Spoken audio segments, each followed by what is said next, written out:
platforms, which are Twitter or X, whatever you want to call it, Instagram, Facebook, and YouTube. And I want to thank the people. There's a lot of people over the last week that have subscribed to YouTube. And if you haven't subscribed, it's a good way to watch the Howard Eskin Show. Special guest tonight. But before we get to our special guest, they're all special, but this one's special, very special. I want to thank our newest sponsor, and we're going to have a couple of more on Saturday to join us, and that would be Cut the Cord. It's a cheaper way to watch television because Cut the Cord means you eliminate your cable, save over $100 a month by Cut the Cord. And I want to thank all the viewers and listeners because Jason at Cut the Cord got a lot of customers off the one show he's already been on, and he's gotten calls all week, so thank you. All right, our guest played 18 years in the major leagues. Now, this might take an hour and a half to go down because there's so many things to talk about, and everything that he did great in the game of baseball.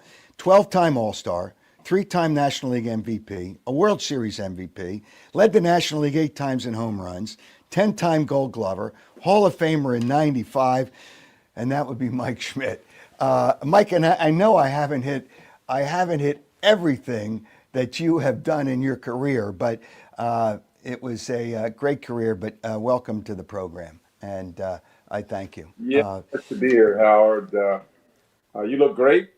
I want to tell you that you do. You definitely look great. I always, enjoy talking to you. We have a lot of fun. We have a great history, without question.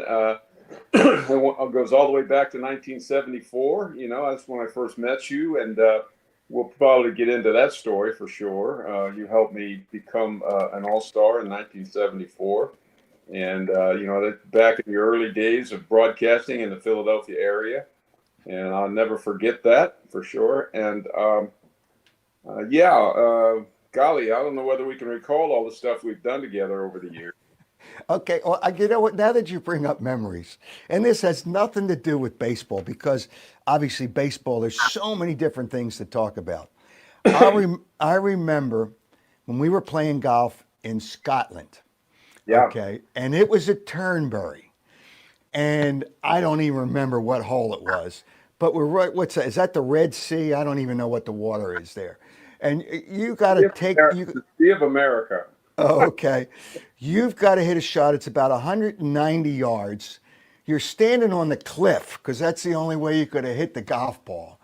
And you hit it on the green from 190 something. I'm thinking you're going to fall off into the water. I mean, you were high up. So, yeah, that's a memory that when you talk about memories, that's one of them. But there have been a lot of memories. But the memories that people remember are the great ones. And as a baseball player, did you ever, when you were a player, people I don't think understood you, and you've talked about this, but afterwards they really understood. My gosh, this guy's the best third baseman that ever played the game. Was it hard? How hard was it getting through all that when people did? Because you didn't have enough what they thought emotion. How hard was that? I look back at it now with a totally different viewpoint of my career, and I wish I could have done it all differently. Now, a lot of people might say, well, that was me. That's just kind of my personality and the way I was and the way I went about things. And,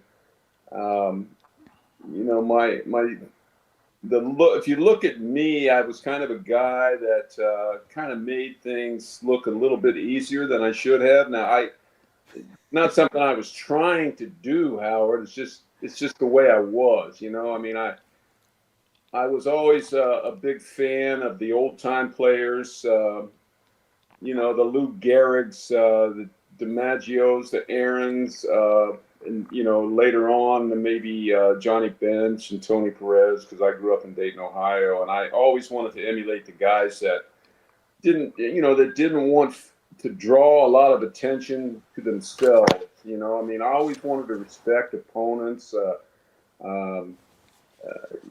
And that's just the way I was. That was my nature. Howard, it was hard enough to hit um, without bringing attention to yourself, without disrespecting pitchers and the opposing team.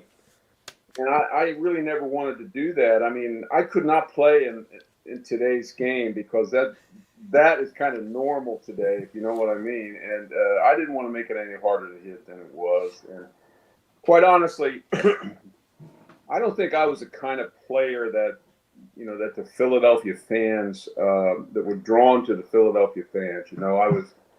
I wasn't a really down and dirty. Now I was, but I mean, I didn't appear to be like a real down Right. and dirty, run into your fences, dive and slide and get your uniform dirty and slam bats and break bats and slam helmets. And you know what I mean? I wasn't really that kind of a guy. And, over the years, we've had those kind of guys. I mean, I think Luzinski and Boa and Pete Rose, and there are a lot of players. If you look at Bryce Harper today, and his personality on the field is very much Philadelphia appreciated. And, I was kind of on the other side of the fence, and I had to fight through that in my career. And I think I fought through it through accomplishments, statistics, getting to a certain level of play, to the point where the fans started to compare me to great players. They didn't realize that I was one of those, and eventually it all happened before their eyes, and then we came together, the fans and I, and my relationship with Philadelphia and its fans right now is fantastic. You've seen me up in the video, up in the in the studio areas, up in top of the press box, and just blending in with the people up there. And I'm one of the guys up there, just one of them. And I love being in that area. I didn't even really knew that area was there. When I was a ball player, I didn't even know there were people running the whole stadium behind the scenes like that. Now I'm one of them, Howard. Now I'm one of them, and it feels great. And but I was misunderstood, as you said. I really think I was, and I'm to blame for a lot of that. You know what? You said to me one time, I wasn't the kind of guy, because of my personality, that was built for Philadelphia. And I think you kind of explained that. Your father was kind of like that, quiet guy, knowing your dad. Your mom's like totally opposite. But, it's just, when you look back at it, people wanted you to do more. I remember you mentioned diving and diving for balls. Well, people wanted you to be Craig Nettles, the Yankee third baseman for people. And I said, why don't you dive? He says, because I don't have to dive. I have the range to get to the balls. That's not true, Howard. If you look at some of my highlight clips, you'll see me diving. Yeah, but you didn't dive. You didn't dive as much as people wanted you to dive. Well, I don't want to focus on whether I dove or not, or whether my uniform. Well, yeah, it's not a big deal because you played the position very well. I tell you right now, Howard, I played hard. I played real hard. It may not look like it, but I played real hard. And I played hard after the game. I played hard before the game. I put more time into playing the game of baseball than people could ever imagine. Yeah, and you know what? And I would see you go down to the batting cage. I don't know how many guys do that now. I think there were times that you would go down to the batting cage after a game if you didn't feel like you did a good enough job. I mean, it's just, how many players do that now? I'm not sure. I'm not sure. How many players do that now? I mean, I don't think. I think the game is played a little differently now than when I played and before I played. That's a whole different subject, but I still think players work as hard as we work. I don't know that they work on the right things now. Then I think it's more they work more physically on mechanics and things like that now than the mental side of the game. Or the what I want to say, the camaraderie between the players in terms of what might have happened during the game or what the pitcher might throw in certain situations. And whatever, everything is available to players nowadays on video. They have video of pitchers they're going to face that night in the batting cages. There's so much information now. It's amazing, and maybe that might be one of the reasons why players don't spend so much time socially with each other around the clubhouse, because they're all off in a video room or at the batting cages, and they can watch the pitcher that's pitching against them that night throw to them the last time they faced him. There's just so much information available now. You don't necessarily have to go to your teammates to get input. You can get it on on a computer, on an iPad, on a video screen. The adjustments. First of all, the game's different. Analytics. Let me get into the analytics before I get into the adjustments, because I am so tired of player or managers managing based on analytics. Mm-hmm. It's Dallas Green. I'll never forget this comment he told me, and they didn't have it back then. Dallas would say, I could see if a player could play. Right. Analytics can't tell you if a guy has heart. Analytics can't tell you a lot of things. But if a guy can play, I can see. And he and Paul Owens did a great job. Is analytics is there too much of analytics in the game with the way they play it? Howard, it's an information age. There's so much information in this world available to all of us now, to you, to me. Obviously, the younger generation, my son's generation, the generation coming up prior to him. The world is all about information now. I get information on ChatGPT. My kids don't teach cursive writing in school anymore. You know what I mean? It's a totally different world, and it's like that in baseball and all professional sports, college sports. It's analytics provides more information, right? If you are coming up to a moment in a game where you have to make a decision about who's going to pinch hit, let's say, or which pitcher should I bring in, let's say. Okay. And in the guy next to the manager can provide you with information through analytics, which would tell you who he should bring in. Now, that doesn't mean that the manager is going to go with that. He's going to say, tell me who I should bring in. Tell me what analytics says. Who should I bring in? He's talking to the guy next to him. But, the coach next to him might say, well, analytics says that, Joe Blow has a 4% better chance of getting the next hitter out, right? But like you said, the manager, if he knows his players, he knows who's got the heart. He knows who in that moment would be better. Who is better under that particular pressure? Analytics doesn't tell you that, right? No, but here's the other problem I have. And you're in the broadcast booth, and I don't know on television how much Tom McCarthy gets into it. I know, and I love Fransky too. Fransky's terrific. But I don't want to hear about exit velocity, and I don't want to hear about launch angle, because none of the fans care about that. Did you get a base hit? I don't care what the velocity is of that. You don't have to hit the ball hard to hit a home run. I fell into that trap myself. I start when I'm doing a game, I kind of glance out to left or to right center field and look at the pitch speed a lot. And I will reference, if I see maybe a pitcher's, the pitcher's speed dropping off or something, it gets into the fifth or sixth inning and the fastball, instead of being 95, it's 92, and you can see that. And it provides a place to go for broadcasters. You're looking for, a lot of times you're looking for information. If you're not telling a story, if you're not, off into something, you always can get information to talk about through what you were just mentioning.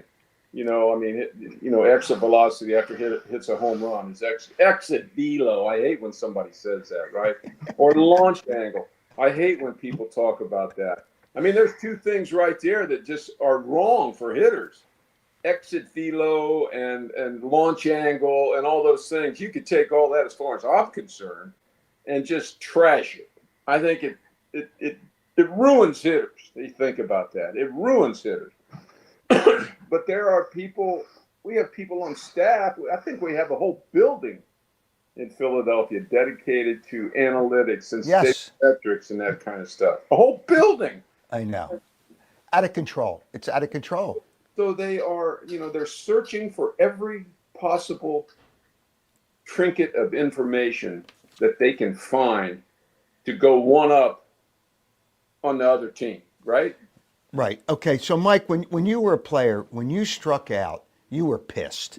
You were pissed. Now, strikeouts, it's okay. It's just an out. I mean, Yeah, yeah. Right. Don't you get annoyed at that? Yeah, that goes to the accountability thing for me. I mean, I was tremendously accountable for little things. I mean, you couldn't maybe tell that I was accountable because of what we talked about earlier, but I hated to strike out, yet I'm probably close to the all-time top 15 in the game in strikeouts, but I hated every one of them. So sometimes I might give a pitcher credit for painting the outside corner with a slider with a 3-2 count. I mean, that's a great pitch, right? But I would look back at the at-bat and go, well, the 2-0 fastball right down the middle, I fouled off, right? So I should have never been facing that 3-2 pitch. But the current mechanical philosophy that's taught, all due respect to the hitting coaches nowadays, lends itself to more strikeouts, right? It lends itself. If you have a slight uppercut, if the pitch in a certain zone over home plate is very hard to hit. If it starts to elevate, if you swing at a ball waist high, it becomes very hard to hit fair. You foul it off, you swing and miss it. That's why you see the catcher raises mitt up high in the strike zone, when the pitcher gets 2 strikes on the hitter, because the pitcher, the opposing team, knows, just run it up there, like we've seen Nola, and we've seen I'm sorry, I'm just Wheeler. We've seen Wheeler and Nola, all of them. Really. Yeah. The catcher JT asks for the ball waist high and up in the strike zone, because if they just ride a fastball up there, the hitters can't hit it. Pete Rose said to me one time, these guys try to uppercut so they can hit home runs. It's just, what happened to putting the ball in play? But that's another story. But Pete said, with a breaking ball, if you have an uppercut, how do you hit a breaking ball if you're going to have an uppercut swing to try to hit a home run? Can you answer that for me? Whenever you try to hit a home run, you've had a bad swing. It's very simple. It's very simple. Few, if any, home runs are hit when the batter's trying to hit a home run. And we fall into that trap a lot, our Phillies hitters. We fall into that trap a lot. When we start to go bad as a team hitting, we start to jump out and we start to swing at bad pitches, and we miss our pitch a lot. And I think that was the case at the end of the year last year. When we fell out of the postseason, I think we really went into that funk, trying to elevate the ball as hitters and trying to, get the ball out of the ballpark, and then everybody starts pressing. Everybody wants to be the hero. Everybody, starts to lose their poise as hitters. And I mean, we tend to do that in certain pockets of the year a lot.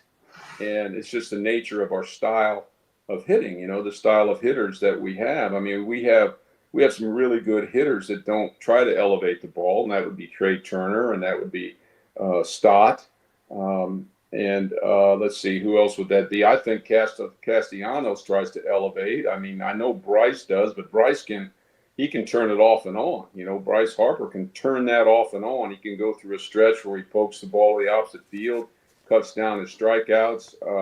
And JT, I think, is the same way. I mean, he can go with the pitch. He can move the ball around the ballpark.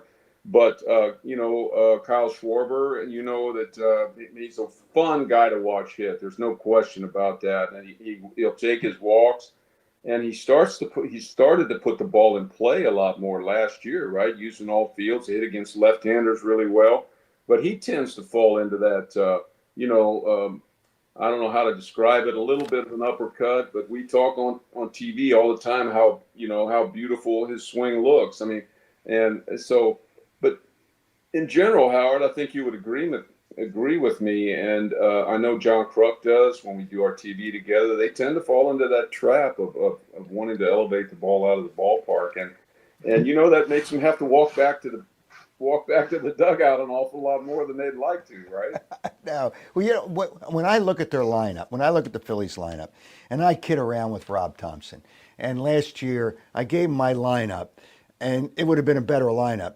I had Stott, Turner, Harper, Bohm, who I think makes the best contact. I forgot about him. I think he's got a beautiful stroke. And he makes contact. That's what's amazing. And then I would have put Schwarber at 5. So he says, Schwarber at 1, what was our record? And then I said to him, well, how'd you do in the playoffs? And then there was silence. Because the pitching changes. You can't, first of all, okay, do you think Kyle Schwarber should lead off? He is, by the way, the only player in Major League history that had 40-some home runs one year and only 94 RBIs. Nobody else in Major League history had that many home runs or more and only 94 RBIs in a season. Might check a Bryce Harper on that. I think there might have been one of his years with Washington toward the end before he came here. He had 96. Soriano had 96. Is that right? Well, I thought that Harper one year might have had 90-some with close to 40 RBIs. With 40 home runs, yeah. I checked it, and that was. But the point is, Schwarber leads off, he walks, but now you clog up the bases. Oh, we don't steal bases anymore. There's no more first to third. Don't you have a problem, or how much of a problem do you have where the exciting part of the game was running the bases, and you were a really good base runner, probably the first half of your career. Don't you miss that a lot? Running the bases? Yeah, you're watching guys go from first to third, stolen bases, all these kind of things that a lot of teams don't do anymore. Well, there's no question that Stott and Turner and Harper up there in front of Bohm or Castellanos or Schwarber. I mean, that would be a 3 road runners there early in the lineup. There's no doubt about that. And I mean, we always have this discussion about Schwarber leading off, and I have my opinions, you have your opinions, and the only opinion that matters is Rob Thompson's. I know. Okay, well, what is your opinion? What is your opinion? Hang on, my camera just fell down. That's it, straight it up. I know I shook you up with that question. See, Bo didn't want to answer. It was a question that Bo wouldn't answer. I said, should Turner be in the outfield, not at shortstop? Well, in 3 to 4 years. I said, stop it. But, who should lead off for the Phillies, in your opinion? Howard,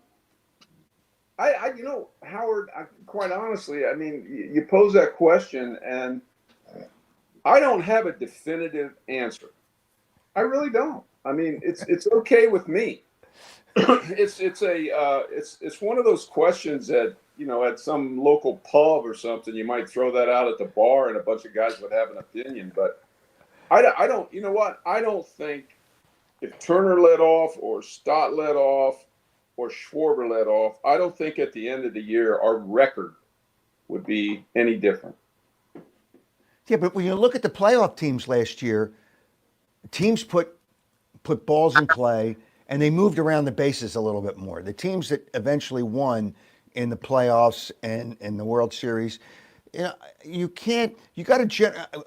In my opinion, you've got to generate runs with speed every once in a while because you're not going to just always hit home runs.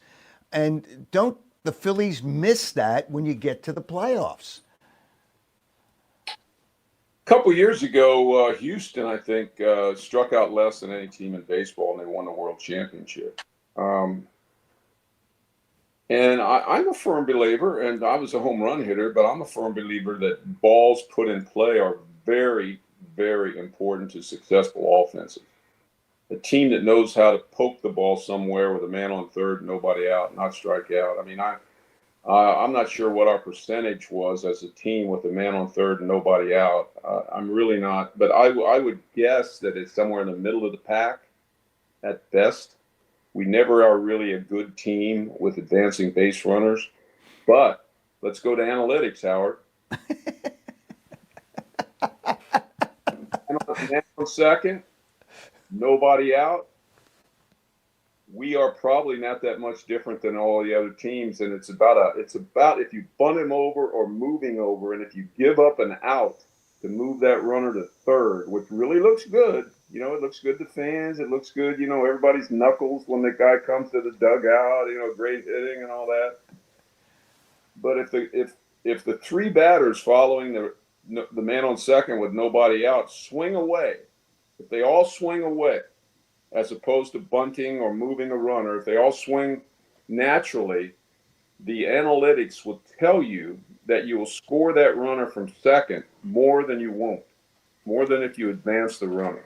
I agree with that, but if there's a man on second, there used to be the day where somebody, whoever was at the plate, whether it was a left-hander or a right-hander, he's not giving up, he's not giving himself up. I'm not bunting. I'm just trying to make contact, but hit it to the right side to move the runner. What the hell's wrong with that? However, if you look back to my days, they did not want me to do that. I wanted to be the old complete player, and that was, you know, one of the problems that I have. I want to be able to show everybody I could do everything, and, you know, inside out the ball and hit a ground ball to second base and move the runner to third, right? Boy, he can do everything. He can, you know, big ball, little ball, whatever. He's got it all. and then, you know, they said, "What are you doing? Don't even think about it. Swing the bat. You know, swing the bat. You're a home run. You know, if the guy on first is in scoring position when I'm hitting, right? Yeah, right. You don't have to. You know, that's just." The point is that when you look at our lineup, we don't want Bryce Harper hooking the ball to second base to move the runner, right? And we don't want Alec Bohm moving the runner from second to third. We want these guys to drive the ball in the gap. Now it becomes a little bit different if Schwarber is the hitter, or excuse me, on deck, and whoever the ninth hole hitter is, and JT, let's say, is the seventh hole hitter, he hits a double. Whoever the ninth hole hitter is, we want him to move JT to third, right? Yeah, there's different pockets in the batting order where certain things are required, right? And you may want Trey Turner to move Schwarber or whatever, but you know, certain guys we don't want to take the bat out of their hands.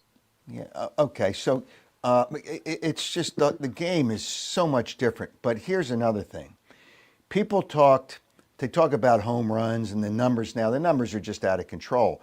But how many home runs do you think, more home runs do you think you would have hit if you weren't playing at the Vet, which was a big ballpark, and there were other big ballparks, and you were playing at Citizens Bank Park, or you were at Cincinnati is a joke too. 10 more a year.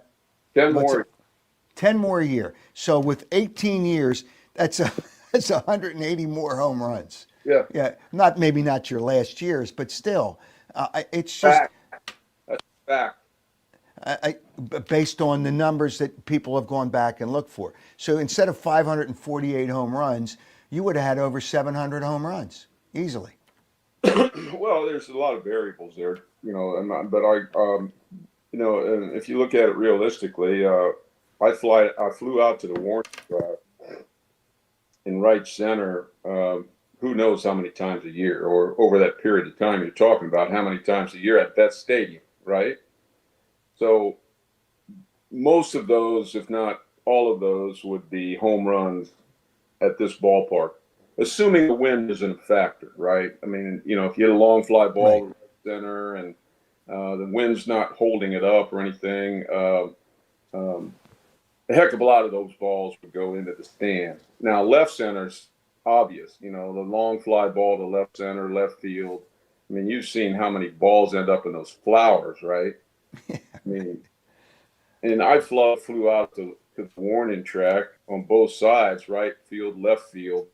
Um, Golly, who knows, 40, 50, 60 times a year, maybe 70 times a year.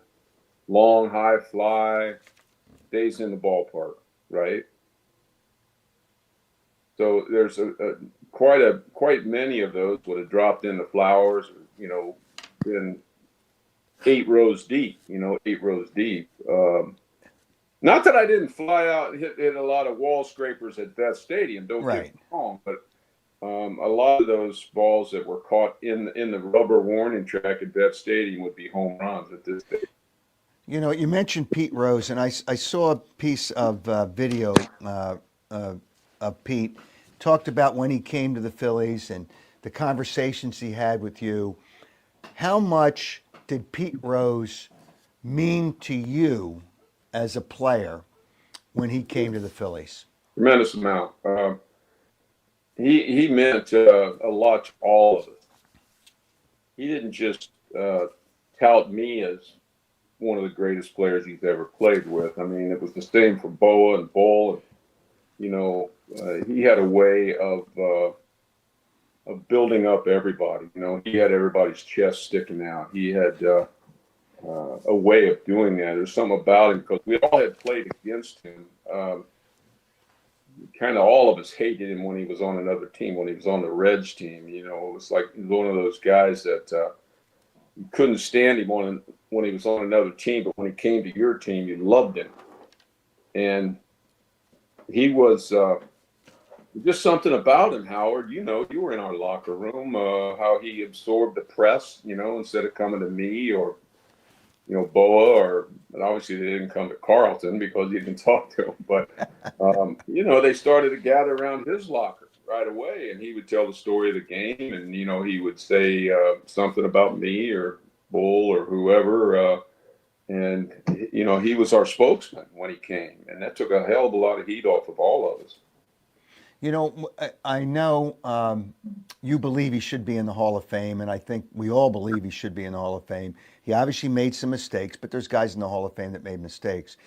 But how much do you think, and I know at one time you made an effort, I think it was you and Joe Morgan maybe went to the commissioner at the time and talked to him. How much of an effort did you make, and how unfortunate is it and unfair that Pete Rose is not in the Baseball Hall of Fame?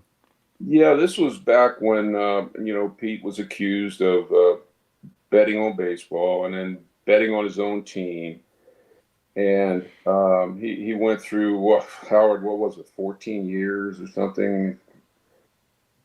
What's the right word? Purgatory or something Yeah, like purgatory is a good word. where Yep. he kept saying, "I didn't bet on baseball. I didn't bet on baseball," and then finally, his only option to get out of that was to admit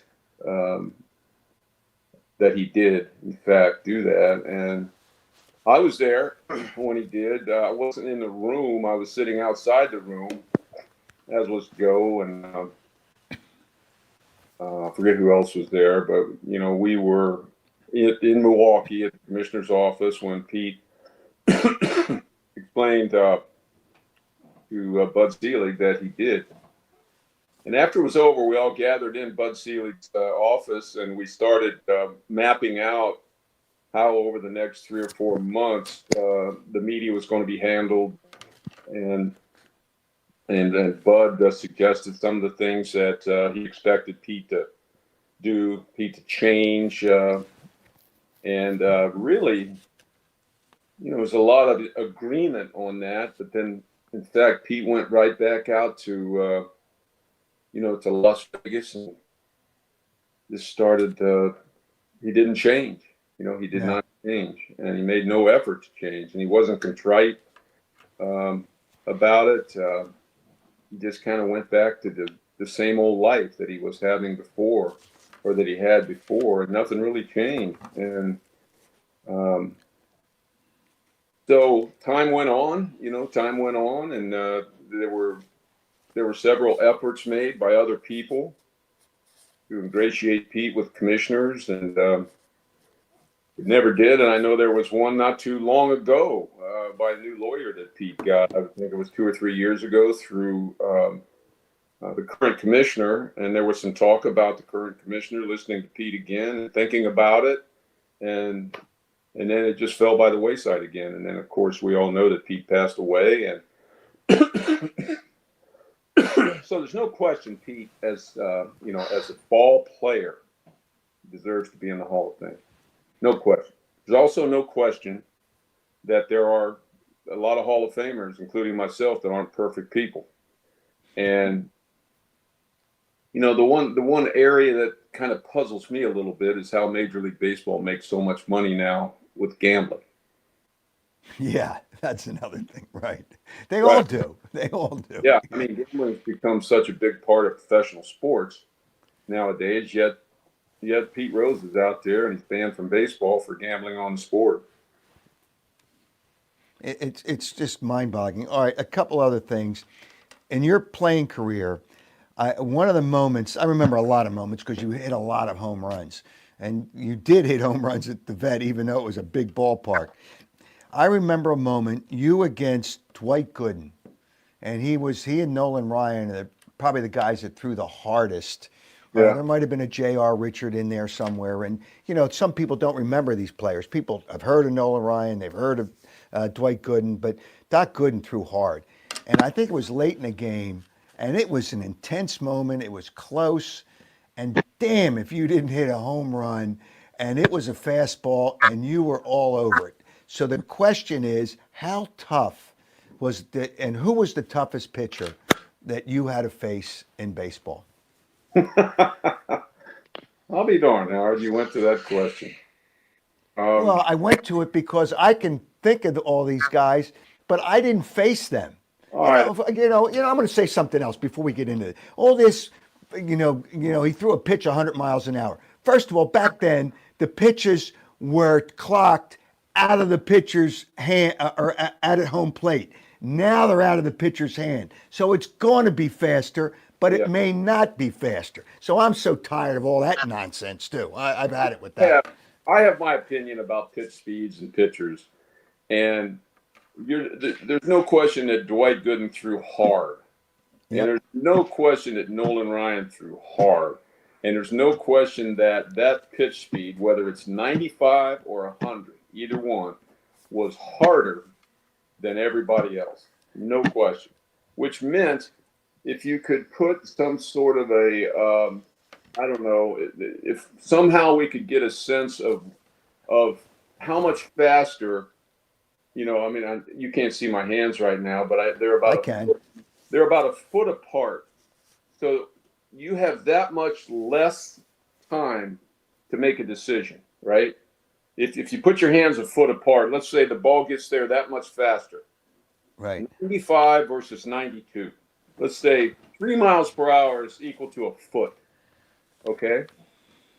I'm not, I'm just using this as an example. I have no idea whether I'm even close to right, but if you're facing Nolan Ryan versus some normal pitcher, you got to go faster, right? You with me? You got less time to decide. So there's just certain ways the techniques that you have to use to be successful against those guys. And I figured out a way to do it. And you got to shorten your stroke. You got to do more of a little tomahawk kind of a move to the ball. You can't just wail away with an uppercut at that, or you're not going to hit it. Oh, And here's something that players don't do. You might choke up a little on the bat, right? You might yeah, choke. Oh my gosh, you can't choke up now. You're not a man if you don't choke up. I mean, it's a well, joke. so let's say This is my opinion, right? A lot of guys drop my camera again, but a lot of guys would disagree with me. I think nowadays, if there's a 10-man pitching staff, I think there are five Nolan Ryans on every staff. Mm-hmm. Now, I don't mean Nolan Ryan's heart or Nolan Ryan's delivery or Nolan Ryan's pitches. I mean Nolan Ryan's fastball speed. You with me? Yep. I mean throw as hard as Nolan Ryan or Dwight Gooden. Now, I don't know that any of these guys are as good of pitchers as those two guys. And when we were there, we looked at pitching staffs, and you couldn't find. Nolan Ryan was Nolan Ryan, and he was on the Houston Astros. Dwight Gooden was Dwight Gooden, and he was on the New York Mets. But you couldn't find a Nolan Ryan on the San Francisco Giants. You couldn't find it. Well, maybe Lee Smith on the Chicago Cubs, right? Right. I've been the one Nolan Ryan, Lee Smith. But you go around the league, and maybe there were 5, 6 guys that threw as hard as Nolan Ryan. Every staff nowadays has in the bullpen, 5, 6'5" guys throwing as hard as Nolan Ryan. And I don't mean that to disrespect Nolan Ryan. I just mean, Howard, when pitchers grow to the size of 6'6", 6'7", 6'5", 6'4", and they're coming out of the bullpen, think about the Houston Astros bullpen, the Braves bullpen this year. Every guy that comes in out of the bullpen is 6'5". You don't think these guys throw 195, 96? Well, they probably do, but it's also location. All right, and they do. All right, there's a couple other things I want to get to because there's another moment that I remember back in 1989 when you had that 500 home run autograph show, and in Atlantic City. Yeah, I remember a conversation. Ted Williams, maybe the greatest left-handed hitter of all time, and we probably don't have much debate about that. You had a conversation with him, and it was fascinating because you guys had completely opposite swings. He would uppercut because I guess the wall in left field at Fenway, and you would swing down on the ball, and you'd still hit home runs with the topspin. Do you remember that conversation with Ted Williams? You were in the room, right? Yes. Right. It was just 3 of us. Yeah, that's exactly right. It was just the 3 of us. That's right. And yes, I regret that. Why? I was totally wrong. What do you mean you were totally wrong? Well, swing it down on the ball, you could still, but you swung through the ball. No, at the time, I was convinced that the way I swung the bat at the ball, my mechanics were the best mechanics a hitter could have, right? Right. And Ted Williams at the time, his book, The Science of Hitting, showed his path to the ball was totally kept the top hand out of the ball. And I don't know whether you can see my hands here, but Ted Williams fought against the top hand rolling over into the ball. In other words, for him being left-handed, he wanted his left hand to be underneath, right, which is his top hand, which creates a slight uppercut on the ball. And I disagreed with that. I thought the top hand should come down through the ball, and that's just the way I hit. And I was very successful with that hitting style. And I thought that I was more comfortable on balls high in the strike zone with that theory. And of course, if I were to teach hitting nowadays, I'm not so sure I would teach my style of hitting. And I'll leave it at that. All right. Well, we can leave it, but it was a fascinating conversation. I loved the conversation. All right, you brought up at the beginning of this podcast here on the Howard Eskin Show with Mike Schmidt, the All-Star voting, your first All-Star game. I was a kid back, and people, we're talking about players that unfortunately people don't remember. There were some great players. And 45s.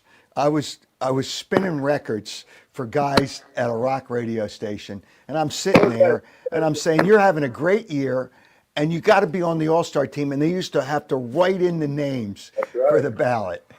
Right. You remember that, right? I think I was responsible for 400,000 ballots. It was crazy. You are too. And I was on that 1974 All-Star team for one reason, Howard Eskin. And I had, at that point in time, the most write-in ballots in All-Star history. It's all done by computers nowadays, but and you actually had to write your name on a ballot back then, right? I mean, you couldn't Well, you mail. had to write your name on a ballot. Your name wasn't just printed there. They And didn't give you the option. what radio station was that? WFIL radio, which was a big radio station in this country. So I used to sit there during the 4 hours that I was spinning records for the disc, well, they were called disc jockeys back then. And I used to prepare envelopes when people wanted ballots. I would send them out to them. And then I'd sit there and I'd write your name in on the ballot all the time, too. I can't tell you how much I appreciated that because I'm not so sure I would have made the All-Star team. However, I was hitting 320. I had 18 home runs and 60 RBIs at the break. Well, I really deserved to be on that All-Star team. Right. And yeah, and I don't know that I would have been. I mean, I was kind of a nobody at that time. And I mean, let's just say that I owe it to Howard Eskin for the 1974 All-Star game. What's your first one? I think I got in that game, and I think I got a base on balls or something. Frank Tanana or something, I think, was the pitcher. It's amazing. All right. And again, we're going back in time. The 1980 playoffs against Houston, the greatest playoff series, I think, in baseball history. Nolan Ryan never lost a game when he was up by 3 or more runs, seventh inning or later. Right. You guys were down 5-2, if I remember correctly. Top of the And ninth. then, what's that? Top of the ninth, I think. Was that what it was? And it was amazing how you got, and then by winning that playoff series, you go on to the World Series. That's right. And you win the World Series. And it was such a fascinating, it was an unbelievably great, it was a great moment for me because you guys, the personality of you guys, I mean, when I had Boa on, I told him, we used to yell in the locker room at each other. He'd yell at me, I'd yell at him, and 30 seconds later we were laughing. It was just the personality of that team. It was just something special. It really was, and all the Hall of Famers on there. Yeah, well, I had really nothing to do with that. We got a little rally going, and I think there was a chopper up the middle, and Greg Gross dropped a bunt, and somehow we got the tying run on third, and they took Nolan Ryan out when I was walking up there. I remember Pete Rose. This is typical Pete Rose. After we got the 2 men on, he came up, and as he was walking around home plate, he looked out at Nolan Ryan and said, "You're not getting me out." Really? He yelled that at Nolan Ryan. I'm going, only Pete Rose could do that. Anyway, I think Pete Rose drew a walk, and I came up with the tying run on third. I don't know how it became the tying run, but I came up with the tying run on third, and they brought in Ken Forsch. Yep, remember him. I struck out with the tying run on third, and then the biggest hit of my career happened before I got my bat into the bat rack. Del Unser hit a double over first in right field line. Yep. That may have been the biggest hit in Phillies history. Probably, and you go on to win the World Series. You become the MVP of that World Series. All right, this year's playoff, the Phillies, the window is not going to stay open forever.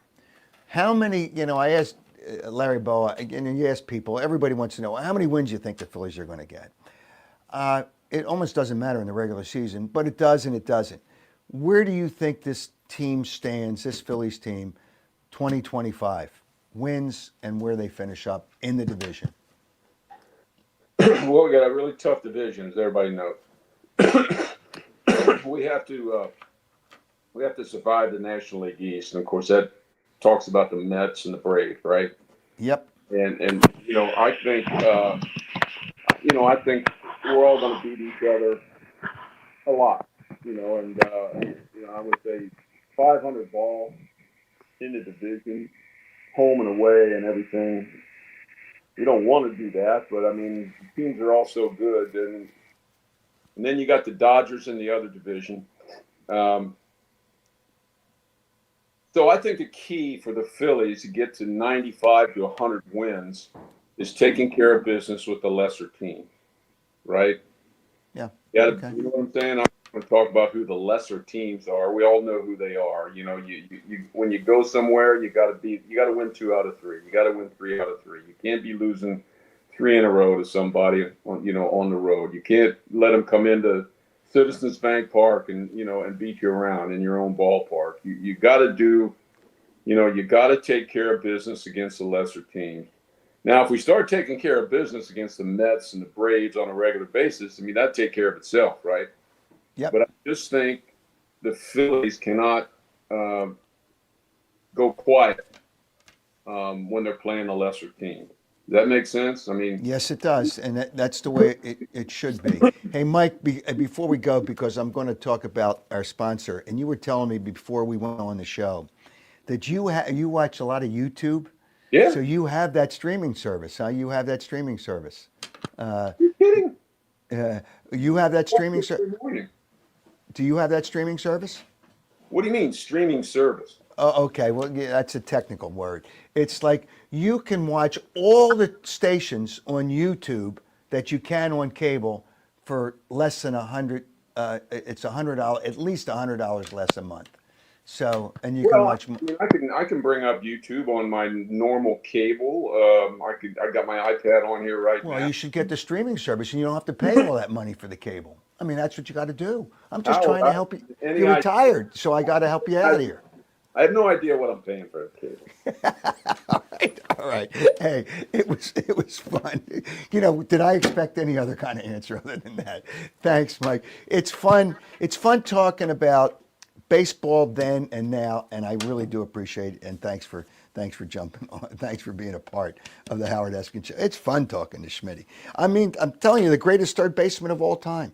I mean, there's no doubt about it, the greatest third baseman of all time. And we brought up, and our newest sponsor is Cut the Cord with Jason.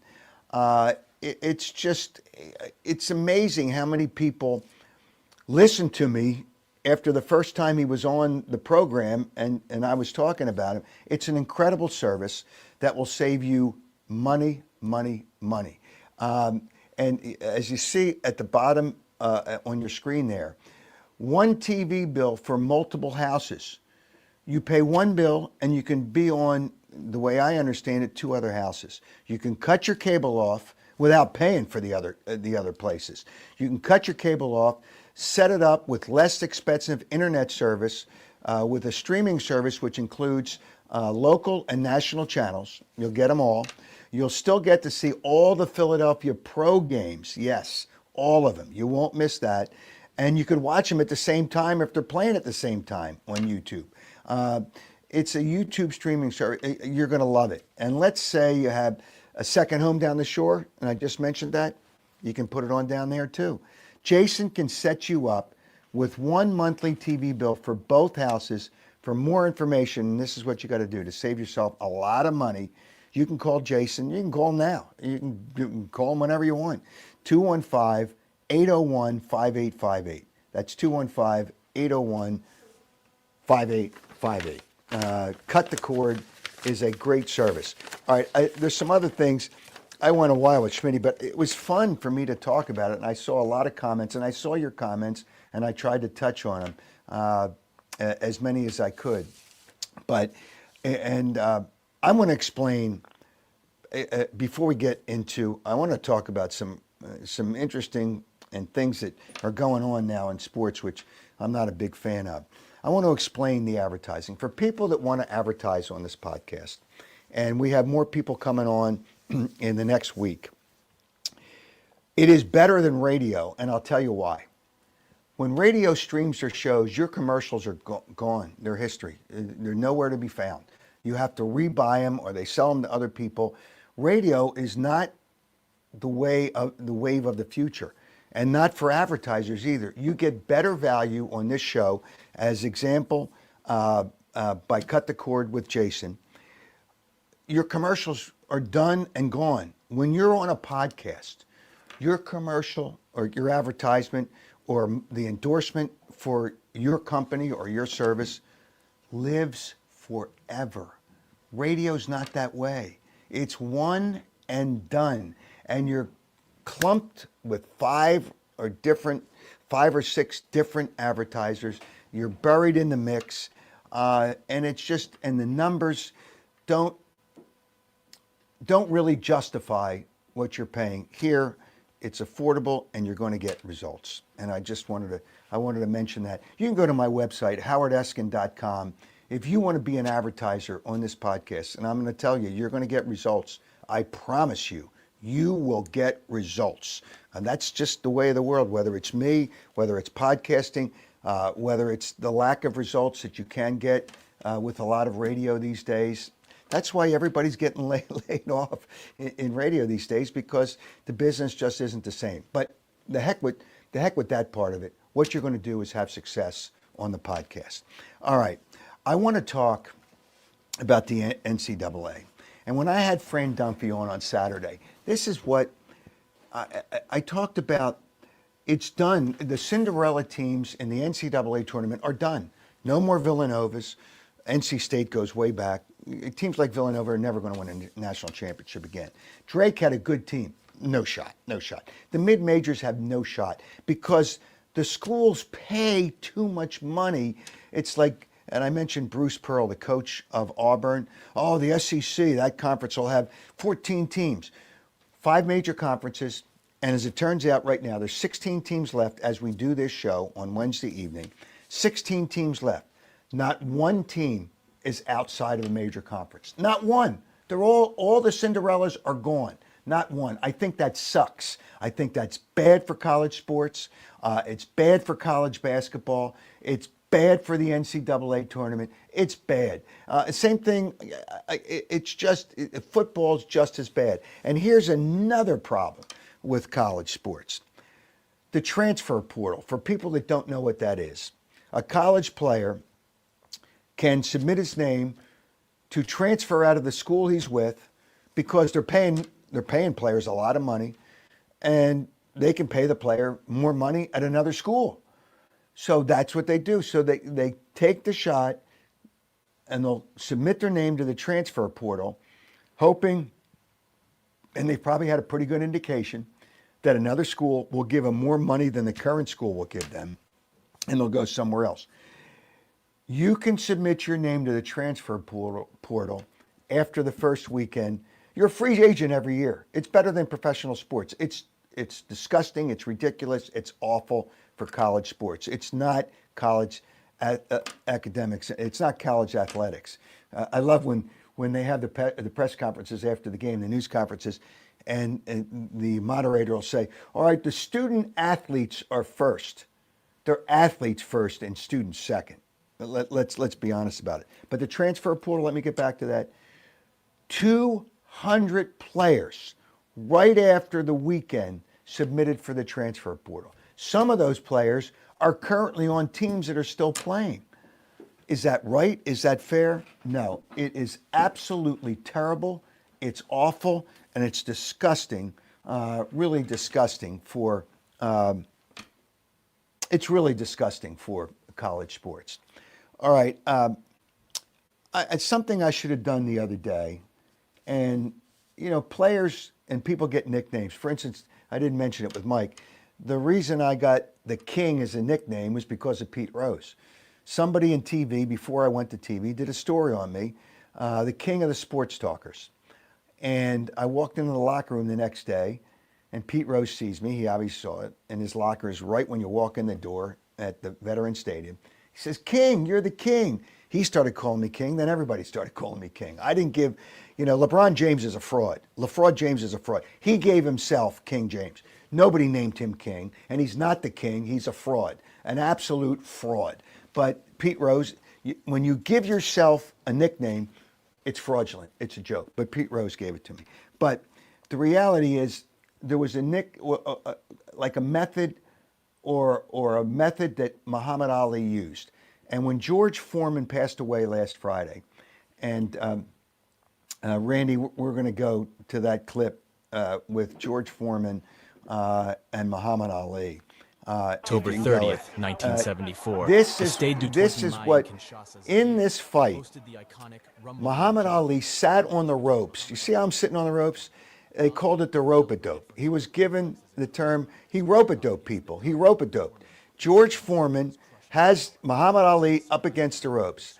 Ali finally realizes in the 8th round, George Foreman has punched himself out because Muhammad Ali, and this is Muhammad Ali, I believe it's his first championship in 1974 in Zaire when George Foreman, for Muhammad Ali, he sits up against the ropes, he lets George Foreman punch himself out, and then bang, 8th round, he gets him. He got him so tired, he opened him up self for the punch. That's where Muhammad Ali got, it was known as a method that he used, rope-a-dope. He rope-a-dope people. George Foreman was a great guy, a great fighter. You know, he sold his George Foreman grill for $130 million. Pretty sharp guy. But passing of George Foreman, I wanted to do this last week, and I ran out of time. George Foreman was a great guy, and that was a great fight, and he lost the heavyweight championship. And unfortunately, here's another thing that's gone from our lives. Unfortunately, the heavyweight division no longer exists. It's just, you know, you got the UFC, which I'm not a fan of. That's not boxing. But the heavyweight division is gone. Boxing really has kind of taken really a backseat. I've been to some great boxing matches in Atlantic City when they used to have them there, Las Vegas when they had them there. But the heavyweight division, there was some great, and even there was times when there wasn't a heavyweight division. People may not remember, and you could look it up on YouTube. Sugar Ray Leonard and Marvin Hagler.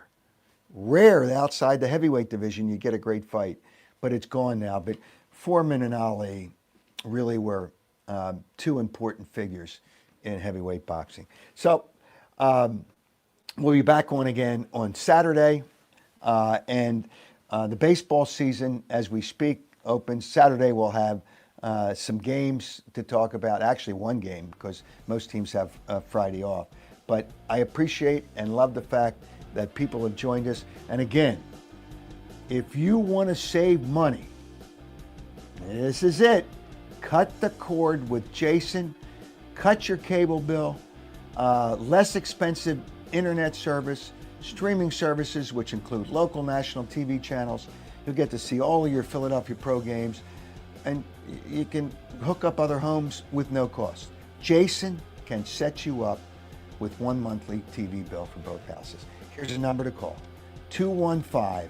You'll save money. Trust me, a lot of people have done it so far, and I know they're really happy. 215-801-5858. You know, maybe by Saturday you'll be hooked up too. Thanks to everybody for joining the Howard Eskin Show, and thanks to Mike Schmidt. I could have gone on forever. There's so many stories. When you play that long and you play in that great a career, and there's so many great players, we could have gone on forever. But thank you for being a part of the Howard Eskin Show. Enjoy the days ahead, and we'll talk to you again Saturday live. But as I said on a podcast, it lives forever, and your advertisements live forever. Have a great day.